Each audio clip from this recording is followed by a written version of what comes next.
Al Graham for the KPXC Radio, the only nuclear-powered radio station on God's green earth.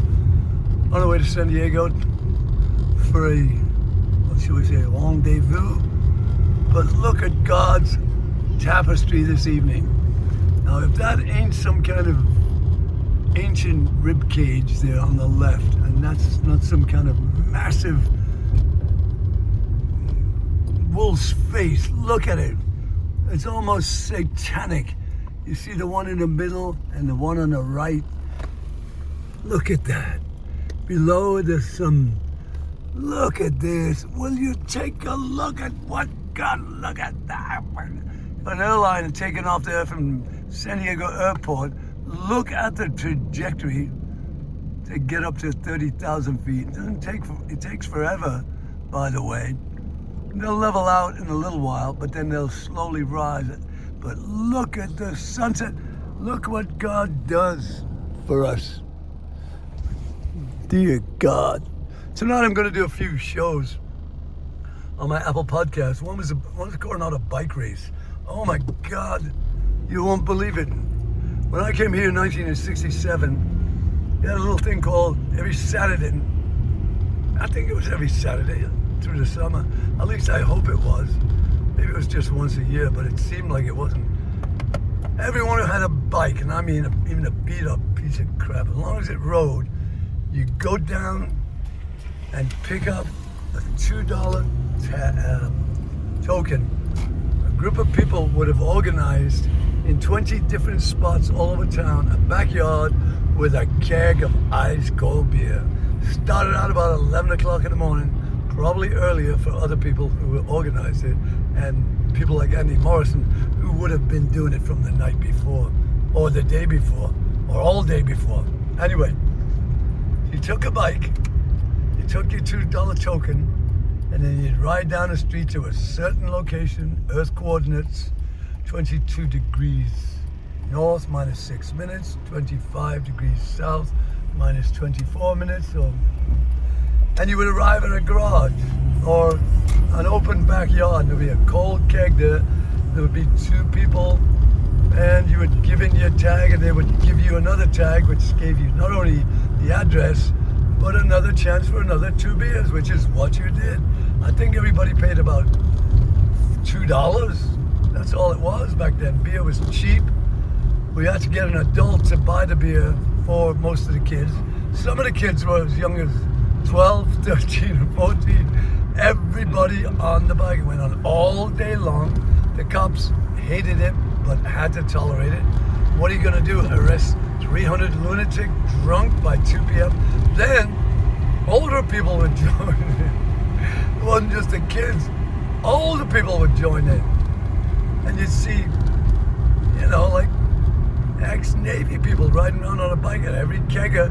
There they'd be, talking to the kids, smoking pot, getting high. But there was a terrible divide in the community. The Navy, they call them swabs because they swabbed the deck. They were all from Iowa, and they sang the song, "We don't smoke marijuana in Muskogee."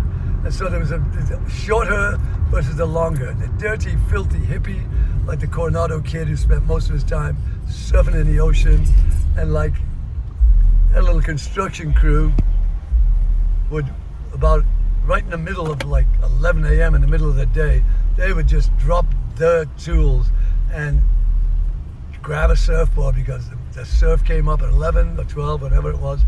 And that was the way it was. You were working all right, but when surf came, bump, everybody was out in the ocean.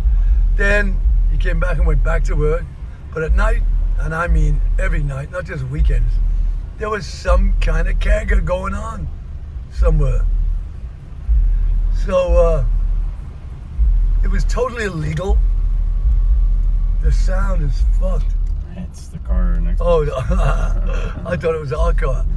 Anyway, so you couldn't do it today because, my God, the underage drinking, the cops would be there. One night, they tried to do something.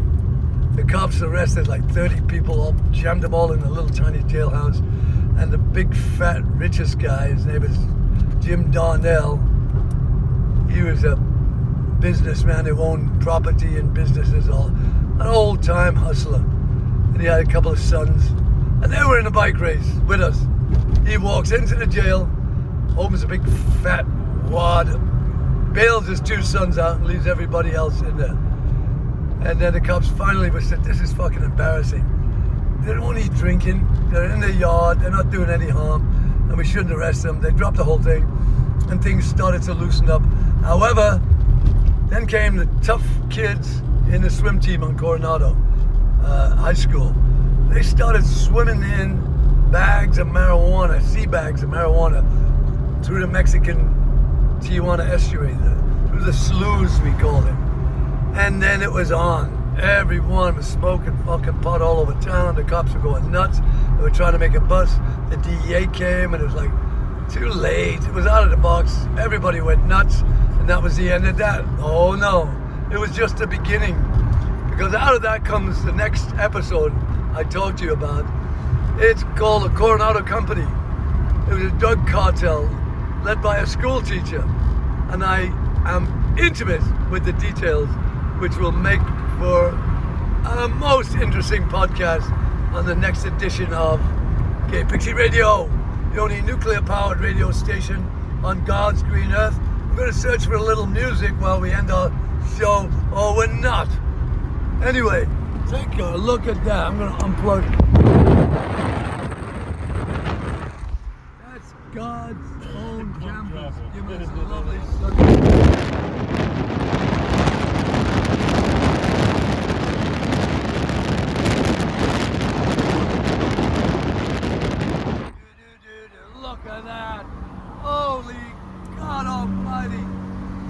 Out the window.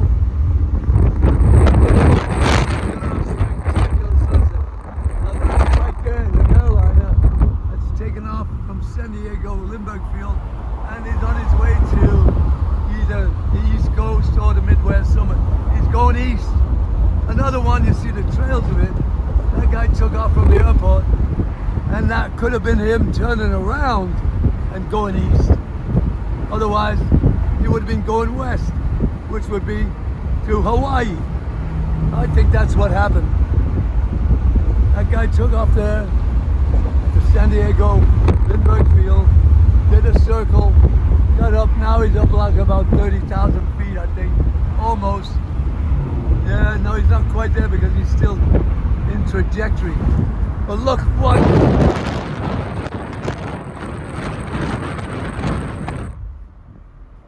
Every 3 minutes, there's one going in right now. Every 3 minutes, an airliner from somewhere in the world is going to be coming right across that patch.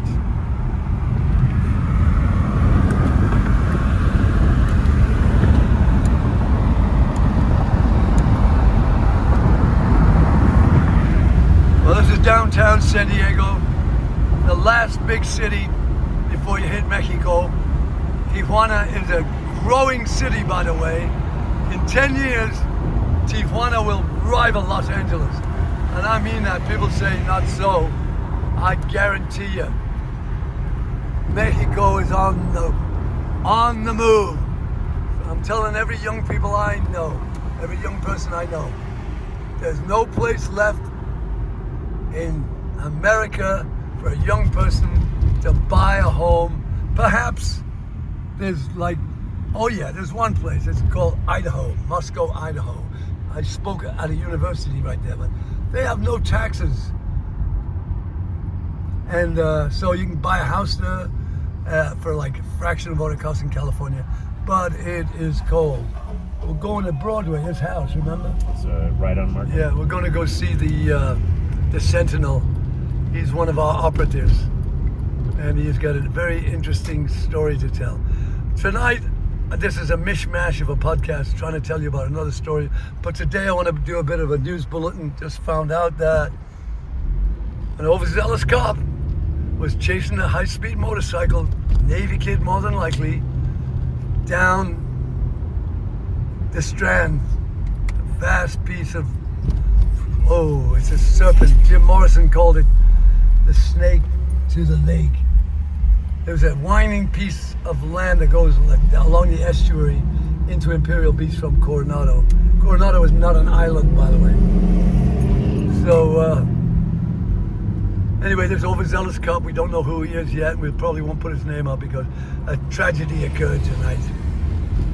This high-speed chase led to this motorcycle guy coming head-on and killing a couple of people outright. I wonder how he is doing, if he's hurt or not. I don't give a shit. I hope he's hurt. I hope he gets what he...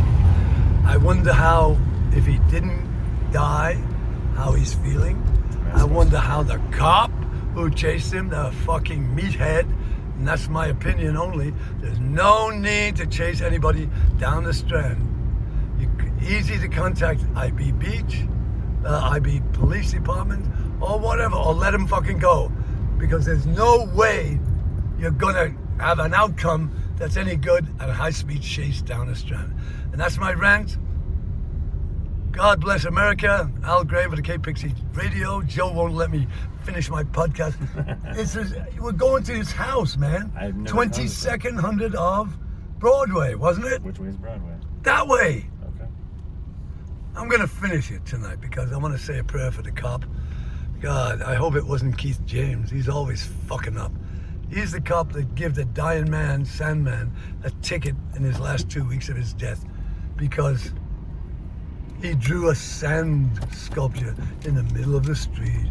And Keith James asked him to stop because he might be impeding traffic.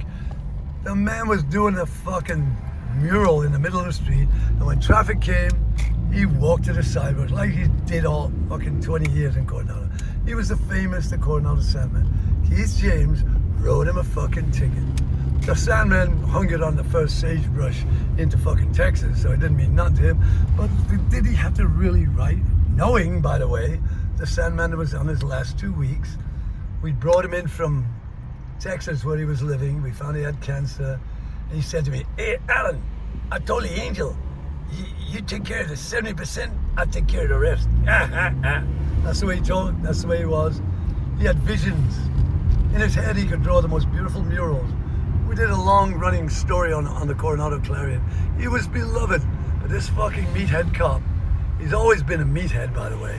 He doesn't mean to be. He's just born that way.